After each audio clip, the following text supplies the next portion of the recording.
Hola, bienvenidos a la clase de matemáticas del Instituto Nacional de Educación Básica María Luisa Samayoa Lanuza para los estudiantes de primer grado básico. En este video veremos la bisectriz de un ángulo. Puedes consultar tu libro de Matemática 1 en la página 145. Soy la catedrática Marina Palala.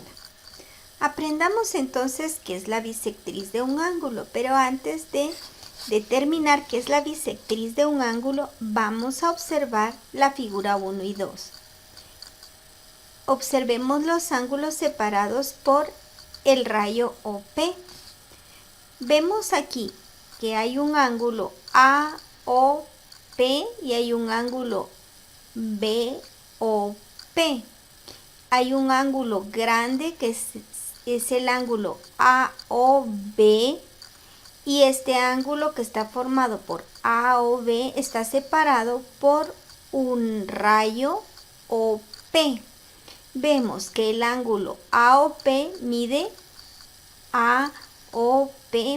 40 grados y que el ángulo BOP mide 20 grados. Es decir, si sumamos 40 más 20 son 60, ¿verdad? El ángulo AOB mide 60 grados. Por lo tanto, la medida de los ángulos separados por el rayo OP es diferente. Pueden observar que AOP mide 40 y BOP mide 20. Entonces, 40 y 20 no son medidas iguales. Ahora observemos la figura número 2. En esta figura vemos el ángulo AOB que está separado por un rayo OQ. Si observan el ángulo AOQ y el ángulo BOQ son iguales en medida. OQ está dividiendo al ángulo AOB en dos partes iguales. Entonces, en esta figura vemos que el ángulo AOQ es igual a 30 grados y el ángulo BOQ es igual a 30 grados. Por lo tanto, la medida de los dos ángulos separados por OQ es igual. Estas dos lineecitas que ven acá marcadas significa que la medida de los dos ángulos son iguales. Ambos miden 30 grados. Con esto, ¿qué podemos concluir? Observaste ya la figura número 1 en la que la medida de los ángulos es diferente y que OP está dividiendo al ángulo, pero no lo está dividiendo en partes iguales, y que OQ está dividiendo al ángulo en dos partes iguales. Entonces, en la figura 2 puedes ver que está dividido en partes iguales y en la figura 1 que no está dividido en partes iguales.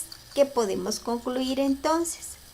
Si lo que estamos buscando es la bisectriz de un ángulo, lo que tenemos que tener claro es que el rayo que divide un ángulo en dos partes iguales se llama bisectriz del ángulo. Solo podemos decir que es la bisectriz del ángulo si está dividiendo al ángulo en dos partes iguales. Entonces, ¿quién sí es bisectriz? OQ, ¿verdad? Porque está dividiendo al ángulo en dos partes iguales. Ahora que nos quedó claro esto, entonces tu desafío es seguir ejercitando y perfeccionándote en todo lo que estás aprendiendo. Puedes consultar tu libro, entonces en el final de la página 145 vas a encontrar estos ejercicios. Y ahora creo que fácilmente vas a poder identificar cuáles son bisectrices y cuáles no. Cuál de ellas es una bisectriz y cuál no. Recuerda que para ser una bisectriz, el rayo debe dividir al ángulo en dos partes iguales. En cuál de estos se cumple, debes de identificar y colocar si es la bisectriz del ángulo o si no lo es.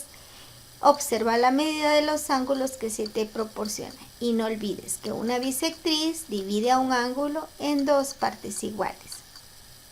Bueno, sigue practicando y recuerda utilizar tu regla para dibujar y para hacer todos los ejercicios de esta unidad número 5, porque es nuestra unidad de geometría y debemos de seguir utilizando nuestros instrumentos de geometría. En este caso, nuestro transportador, nuestra regla, nos serán de utilidad.